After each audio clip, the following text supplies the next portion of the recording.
월드컵 조추첨 상세하게 분석해줄 박문성 축구 해설위원 나왔습니다. 어서 오세요. 네, 안녕하세요. 네, 반갑습니다. 우리 시청자 여러분께 인사 말씀 부탁드립니다. 축구 해설하고 있는 박문성입니다. 이번에 이제 월드컵 때문에 나왔는데 떨어진다고 얘기해야 되는 거죠. 어쨌든 오늘 잘 이야기해 보겠습니다. 축구 전문 기자 굉장히 오래 하셨고 지상파 축구 해설위원으로 굉장히 좀 오래 활동하셨는데 이번이 조추첨 몇 번째였었어요? 2001년 그러니까 2002년 월드컵 조추첨 때부터 봤거든요. 네. 너무 많이 봤는데요. 6번인가요? 와.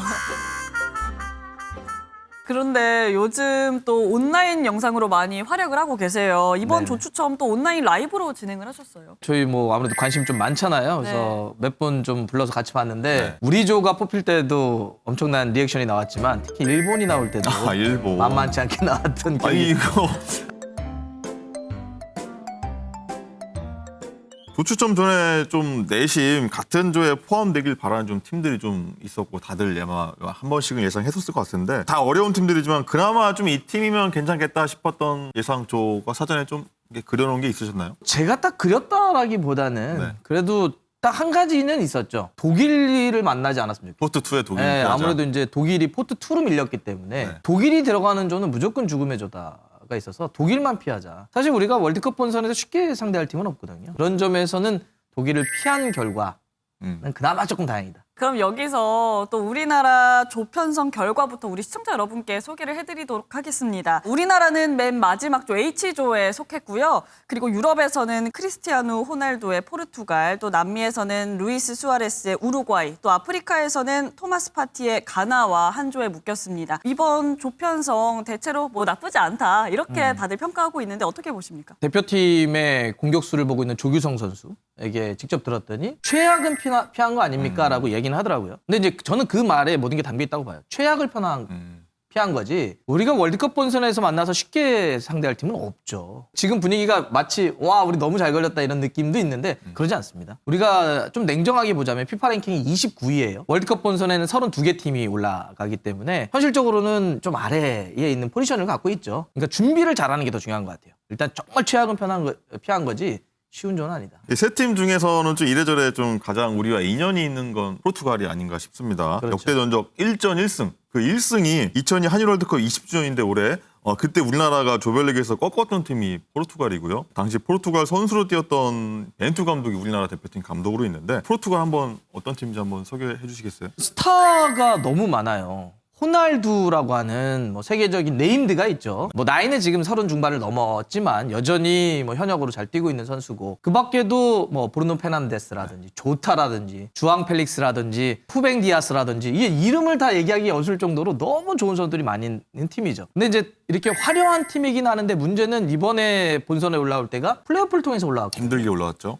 그 이야기는 선수 개개인들은 조금 좋은데 팀으로 뭉쳤을 때 조금 삐그덕거린다 문제와 최전방 공격에 좀 고민이 있다. 그리고 이제 감독이 산토스 감독인데 선수와 감독의 결이 좀 다르다라는 얘기도 있어요. 선수들은 굉장히 공격적인 스타일을 갖고 있는데 감독은 좀 수비적인 감독이거든요. 물론 이게 딱 맞아가지고 좋은 성적을 낸 적도 있지만 전체적으로 조금 안 맞는 거 아니냐. 압박자난다. 이런 느낌도 좀 갖고 있어요. 그리고 또 앞서서 호날두 선수 얘기를 해주셨는데요. 올해 37살입니다. 이 호날두 선수가. 그래서 마지막 월드컵 가능성 이야기도 나오고 있어요. 현재 소속팀 프리미어리그 맨체스터 유나이티드에서 팀 최다골 12골을 또 넣고 있어요. 어떻게 보시나요? 호날두를 쉬운 선수라고 볼 수는 없죠. 잘해요. 잘하는 선수인데 이상하게 우리하고는 좀 악연이 많아서 그렇죠. 상암의 그 추억도 좀 있고 만약에 정점의 호날두를 우리가 월드컵 본선에서 만난다고 하면 진짜 부담이 되겠죠. 근데 지금 사실은 모든 분들이 아시는 것처럼 정점은 아닙니다. 물론 그렇다고 하더라도 호날두는 호날두죠. 어떤 기회에서 한 방 때려 넣을 수 있는 힘은 있는데 근데 분명히 최근에는 조금 삐그덕거리는 게 있는 것 같아요. 맨유도 그래서 좀 흔들리고 있는 게 있고 지금 포르투갈 대표팀이 최전방 9번이라고 하는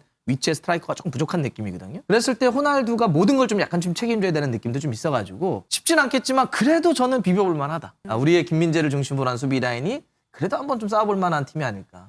김민재 선수 얘기 나와서 괴물 수비수라고 하잖아요. 뭐 탈 아시아급 수비수라고 그렇죠. 하는데 호날두 앞섰을 때 이거 굉장히 좀 막아낼 수 있을까 이런 좀 궁금함 이런 것도 있거든요. 수비가 공격수를 1대1로 다 막하진 않습니다. 네. 기본적으로 조직이 막하게 되는데 근데 이제 호날두의 강점 그러면 나이가 있어도 여전히 어떤 딱 뛰어들어가는 침투에 들어가는 스피드가 있는데 김민재 선수가 괴물인 건 뭐냐면 체구가 좋잖아요. 근데 빨라요. 뒷공간을 잘 안 준단 말이에요.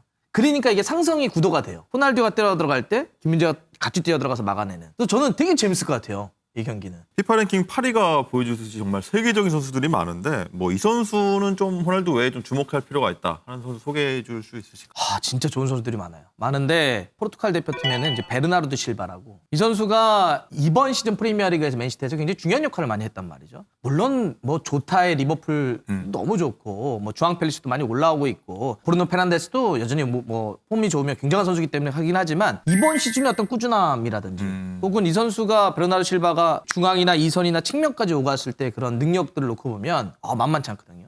이 베실바를 우리가 좀 더 눈여겨봐야 되지 않을까 생각을 해봅니다. 그리고 또 이 얘기도 안 할 수가 없습니다. 앞서 말씀해 주셨지만 포르투갈 감독이기도 했던 이 벤투 감독 이야기를 꼭 해야 될 것 같은데요. 아무래도 또 포르투갈 출신이다 보니까 잘 알지 않을까 또 막연한 기대를 하게 됩니다. 포르투갈이야 또 전력이 다 공개된 팀인 만큼 정보전 싸움에서도 또 득이 될 것 같아요. 물론 포르투갈 대표팀이 어떤지 포르투갈 선수들이 어떤지는 이미 다 많이 알려져 있죠. 네. 너무나 유명한 선수들이니까. 그런데 이제 세세하게 또 파악해야 될 문제들이 있거든요. 그런 것들은 벤투 감독이 잘 알고 있기 때문에 우리에게 분명히 도움이 될 겁니다.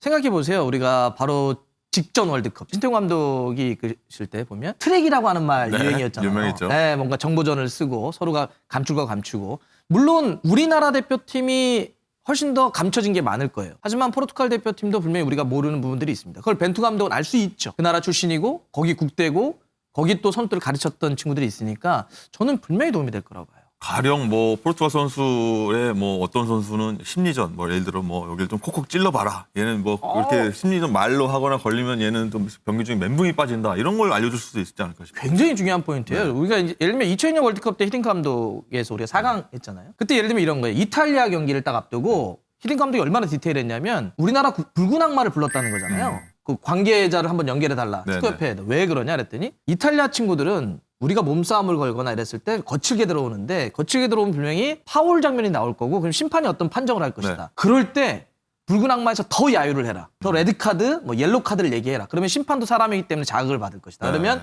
이탈리아 선수들 위축받는다. 생각해보세요. 약간 소름 돋잖아요. 그런 이탈리아 친구들의 습성, 그다음에 선수 개개인들이 토티가 어떤지 뭐 이런 것들을 다 파악해서 얘기를 한단 말이에요. 예를 들어 우리가 지금 칸셀로라고 하는 어마어마한 또 선수가 있잖아요. 측면에. 이런 선수들에 대한 심리적인 디테일을 알고 있다면 그걸 또 활용할 수 있죠. 사실 이거는 굉장히 우리에게 힘이 되죠. 포르투갈 관련 질문은 이걸로 한번 정리하려고 하는데요.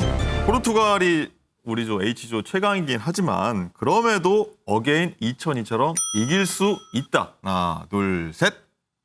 이길 수 있다. 있는 가능성은 있죠. 네. 근데 이제 포르투갈 경기의 진짜 최대 변수는 앞에 두 경기 결과예요. 만약에 포르투갈이 두 경기를 다 이겼다라고 한다면 굳이 베스트를 다 내오지 않을 거고요. 우리도 앞에 두 경기 결과에 따라서 약간 로테이션이라든지 변화가 가능해요. 그래서 지금으로서는 사실 이 조별리그 세 번째 경기인 포르투갈 경기를 예상한다는 건 여러 가지 변수는 있지만 충분히 뭐 비벼볼 만한 상대다. 네, 지금으로서. 사실 뭐 포르투갈이 앞에서 2승하고 올라오는 게 우리한테 가장 좋은 시나리오겠죠. 그렇죠. 다 눌러주고 예, 경기를 한다면. 좀 프리하게 우리를 상대한다면 더 좋겠죠. 우리도 우루과이를 꼭 잡는 게 중요할 것 같아요. 그렇죠. 첫 번째 상대. 그럼 다음으로는 남미의 우루과이 알아볼게요. 이 팀도 아주 화려합니다. 피파 랭킹 13위고요. 2010 남아공 월드컵 16강에서 우리나라와 만나서 우리나라가 패한 일도 있습니다. 우리와의 역대 전적 알아보면요. 1승 1무 6패예요. 어떤 팀인가요? 아우, 좋은 팀이죠. 우루과이는 최근에 월드컵 3번을 다 합쳐도 16강 이상은 다 가잖아요. 네. 16강을 가거나 4강을 가거나 8강을 가거나 아주 좋은 팀입니다. 멤버 자체도 굉장히 좋은 멤버들이 많이 있죠. 우리에게 익숙한 뭐 얼굴들, 루이스 수아레스라든지 카바니라든지 네. 워낙 뭐 수비 쪽에 고딘도 그렇고 좋은 멤버들이 많이 있죠. 그런데 이번에 우리가 이제 같은 조에 걸렸을 때 느낌은 뭐냐면 포르투갈도 만약에 정점에서 조금 내려왔다는 느낌이었잖아요. 우루과이도 정점에서 조금 내려와 있는 느낌이에요. 물론 뭐 그 다르빈 누네스라고 하는 아주 젊은 선수들도 성장하고는 있지만 따바레스 감독이라고 하는 15년을 장기 집권했던 감독이 있어요. 근데 이 감독님이 지난해 물러나면서 전적으로 약간 좀 그 흔들림이 좀 있었어요. 그런 것들, 그러니까 좋은 팀이지만 역시 우루과이도 왜냐하면 남미에서 조금 어렵게 통과했거든요. 그런 부분들이 좀 있다. 말씀드릴 수 있습니다. 그런데 또 요즘 우루과이 보면은요, 우리 선수들 소속팀 동료들도 꽤 있습니다. 토트넘 손흥민 동료 로드리고 벤탄쿠르, 그리고 페네르바체 김민재 동료죠, 디에고 로시 선수도 있는데요. 서로 잘 아는 만큼 또 팬들이나 선수들한테 흥미로운 대결이 되지 않을까 싶어요. 벤탄쿠르는 뭐 좋은 선수입니다. 볼 잘 차죠. 미드필더에서. 피지컬도 아주 좋고. 또 뭐 손흥민 선수가 1대1로 싸우면 이길 것 같긴 하는데 예전에 저런 효과가 좀 있었거든요. 해버지 시절, 박지성 시절에 박지성 선수가 처음에 맨유에서 뛰기 전에는 우리나라 선수들이 국대 선수들도 유럽에 뛰는 선수들 예를 들어서 그 전에 웨인 루니를 만나면 좀 부담스러운데 이런 게 있었다는 거예요. TV에서만 봤던 선수인데 근데 나중에는 우리 형 지성이 형이랑 뛰는 친구잖아. 그러니까 큰 부담감이 없었다는 거예요. 아마 이미 우리나라 선수들도 뭐 손흥민 우리 선배랑 뛰는 친구인데 뭐 그런 것도 좀 있는 것 같아요. 우리에게는 익숙하지만 선수들에게는 뭐 그렇게 두려운 상대 아니잖아. 뭐 이런 느낌. 네, 이번에도 어쨌든 우루과이가 좀 노쇠했다고 해도 전력이 좀 만만치 않은데 우루과이 하면 아무래도 좀 요즘 잘 안 쓰긴 하지만 핵이빨 루이스 수아레스가 있어요. 가장 경계할 선수가 아직까지는 맞을까요? 대표팀에서는 뭐 아무래도 계속 뛰겠죠. 루이스 수아레스가 지금 소속팀에서는 조금 어려움이 있어요. 그래서 이제 예전만큼의 폼은 아니지만 그래도 대표팀에 있어서 무게감은 있다. 이렇게 좀 생각이 들고 그러고 보니까 경기 도중에 물었던 상대를 그걸 제가 다 라이브로 2경기 다 했었거든요. 프리미어리그에서 이바노비치 물었던 것도 그렇고 브라질 월드컵 때 물었던 것도 제가 중계했었는데 이번엔 물지 않았으면 좋겠어요. 물는 게 좋지 않을까요? 퇴장당하니까. 그러니까요. 예. 1차전 물리는 선수는 좀 고통받지 않을까 남의 싶어요. 불행이 저희한테. 그럼에도 또 실력이 대단한 선수들이 참 많습니다. 이 선수는 특히 좀 경기를 하면 좋을 것 같다 하는 선수 한 명만 꼽아보신다면요? 떠오르는 선수는 지금 챔피언스리그 잘해주고 있는 벤피카의 뉴네스라고 하는 선수인데 근데 이 선수는 지금 생각보다는 소속팀보다는 우루과이 국가대표팀에서 그렇게 중용받지는 않고 있어요. 우루과이 대표팀의 오히려 약간 좀 무서움이라고 느껴지는 건 허리의 조합 같아요. 삼각편대라고 좀 표현을 해볼게요. 벤탄쿠르, 발베르데, 루카스 토레이라. 이 세 선수가 갖고 있는 이 중앙에서의 합이 좋아요. 그래서 앞은 예를 들면 카바니나 수아레스나 조금 나이가 든 느낌이 있지만 허리 쪽에 있어서는 힘도 있고 조합도 괜찮기 때문에 오히려 여기가 좀 무서운 힘이다. 또 우리가 이제 허리 싸움을 또 하게 될 텐데 경기해야 될 것은 어떤 선수라기보다는 요 가운데. 저건 조금 부담스럽습니다. 그럼 우루과이 정리하면서 또 돌발 OX 질문. 변화가 꽤 많은 우루과이. 이번에 우리가 2010 남아공 월드컵의 아픔 돌려줄 수 있다 없다. 하나 둘 셋. 있습니다. 그러니까 이것도 마찬가지는 아닌데 질 수도 있겠죠. 근데 이번에 우루과이는 저는 핵심은 그 감독의 변화라고 봐요. 디에고 알론소 감독이 지휘봉을 잡고 물론 감독이 교체된 다음에 안정감을 찾고는 있어요. 근데 이 우루과이의 힘은 뭐냐면 굉장히 단단한 조직력이었거든요. 그 전임 감독이 15년 동안 팀을 이끌면서 웬만하면 흔들리지 않았어요. 그러니까 월드컵 가면은 다 조별리그 통과하고 그랬었죠. 요즘 현대 축구가 감독의 노름이다 이런 얘기를 하잖아요. 퍼거슨 감독이 물러난 다음에 맨유가 흔들리는 거 보세요. 아직까지 흔들리고. 네, 아직까지 흔들리잖아요. 이게 큰 산이 한번 무너지면 그걸 재건하는 게 쉽진 않거든요. 저는 거기에 약점이 있다. 그래서 비벼볼 만하다 역시 우루과이. 네, 다음으로는 아프리카의 가나입니다. 피파 랭킹이 60위로 H조에서 가장 일단 낮고요. 원래는 좀 이런 팀이 아닌데 왜 현재 이럴까요, 가나? 가나도 침체가 좀 있었죠. 그러니까 우리가 가나 이러면은 애시앙, 기안, 케빈 프린스 보아탱 아주 좋은 멤버들이 많았었는데 약간 좀 세대 교체의 흐름을 좀 못 잡으면서 흔들림이 좀 있었죠. 그래서 지난 러시아 월드컵 때는 일단은 본선에도 올라오지 못했던 그런 게 좀 있었고 이번 뭐 아프리카 네이션스컵이나 이럴 때도 보더라도 전적으로 조금 좀 떨어지는데 이런 느낌은 있는데 근데 역시 아프리카 팀들은 월드컵 본선에 올라왔을 때 변수가 굉장히 커요. 그게 있다 정도로 말씀드리겠습니다. 현실적으로 우리가 16강 가려면은 가나를 상대로 좀 1승을 좀 상대로 삼아야 한다는 분위기가 있는데 지금은 가나가 굉장히 좀 약화된 거 맞는 것 같긴 한데 우리한테 좀 상대하긴 그나마 좀 수월한 상대가 아닌가 싶은데 어떠세요? 세 팀 중에는? 저는 의견을 좀 달리합니다. 오히려 포르투갈이나 우루과이는 우리가 모르는 게 갑자기 튀어나올 변수가 별로 없어요. 그냥 우리가 파악한 정도에서 약간의 변화나 뭐 완성도가 올라간다든지 이 정도지 야 갑자기 이런 선수가 있거나 이런 전술이 나와라고 할 게 별로 없단 말이죠. 근데 가나는 종잡을 수가 없는 게 잉글랜드 연령별 대표나 잉글랜드에서 뛰는 선수들을 가나 국가대표로 옮기겠다는 거 아닙니까? 첼시에 뛰고 있는 허드슨 오도이라든지 그다음에 지금 브라이턴에 뛰고 있는 그 풀백 굉장히 빠르죠. 첼시 출신이거든요. 지금 뭐 타릭 선수, 램프티 같은 선수들 이런 선수도 지금 더 찾을 거예요. 이 아프리카 팀들은 뭐가 있냐면 딱 본선에 올라가게 되면 전력을 강화시키기 위해서 유럽에서 뛰는데 이제 혈통이 이제 아프리카 혈통을 갖고 있으면 바꿀 수가 있거든요. 그래서 이런 변수들, 예를 들어서 지금 오도이나 아까 했던 램프티 같은 선수들이 오면 이거는 만만치 않거든요. 그런 변수들이 있기 때문에 가나 쉽게 보면 안 된다 생각합니다. 1승 대문은 아니다. 저는 그렇게 생각해요. 그렇게 쉬운 상대 아닙니다.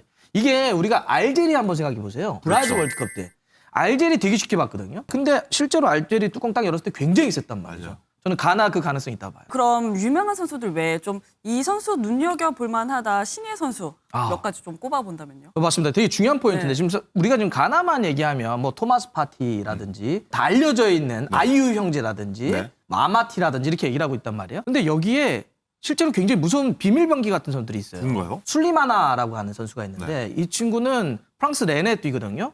굉장한 선수입니다. 이 나이가 지금 어린 선수인데 2002년생인가 그래요. 그런데 윙에서 뛰는데 정말 팍팍 뛰면서 엄청난 기술도 좋고 빠르고 그렇습니다. 그리고 그 아약스에서 뛰는 또 재능도 있어요. 약간 왼발잡이인데 플레이메이커처럼 2선 다 뛰는 네. 선수가 있는데 후드스라고 있습니다. 후드스. 그러니까 이런 선수들은 우리가 잘 모르니까 얘기 잘 안 할 뿐이지 실제로는 우리가 막 얘기하는 친구들보다도 더 무섭다. 그래서 가나가 그렇게 쉽게 봐서는 안 된다는 겁니다. 그럼에도 저희가 꼭 묻고 싶고 듣고 싶은 게 있습니다. 자, 돌발 OX 질문. 월드컵 때만 되면 우리에게 항상 강했던 가나. 그래도 이번엔 우리가 승리한다. 하나, 둘, 셋.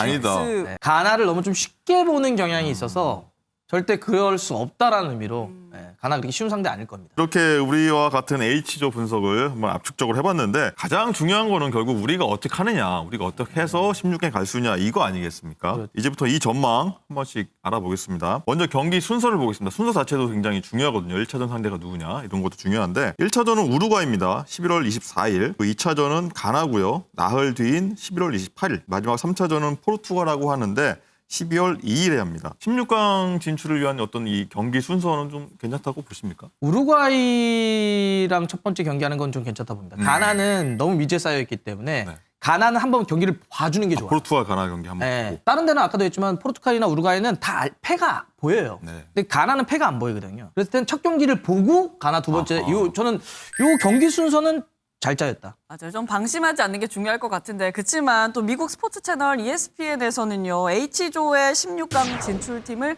포르투갈과 한국이라고 아주 반가운 오. 전망을 보여줬습니다. 그 이후로는요. 팀 간 전력 차가 크지 않아서 서로가 서로를 이기는 경기가 진행될 수 있고 또 한국이 러시아 월드컵 때 독일을 꺾은 점을 들었거든요.